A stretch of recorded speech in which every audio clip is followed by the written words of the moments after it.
নমস্কার বন্ধুরা, আমি মিতালি। আজ বছরের শেষ দিন। তো এই নতুন বছর আসছে, তো জীবনে কিছু পরিবর্তন তো ঘটাতেই হয়। তো এই পরিবর্তন নিয়ে আজ কিছু উক্তি। জীবন উপভোগ করার সিদ্ধান্ত নেওয়ার আগে সব কিছু নিখুঁত হওয়ার জন্য অপেক্ষা করো না।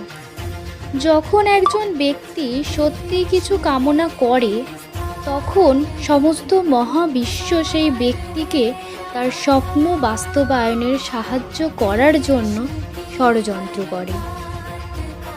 আপনার জীবন দুর্ঘটনাক্রমে উন্নতি হয় না, পরিবর্তনের মাধ্যমেই এটি উন্নতি হয়।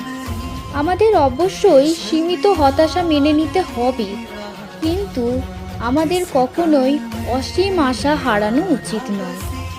নতুন দিনের সাথে সাথে আসে নতুন শক্তি এবং নতুন চিন্তা। জীবন ভালোবাসা, ইতিবাচক অবদান এবং অনুগ্রহের মুহূর্তগুলির পরিমাপ করা হয়।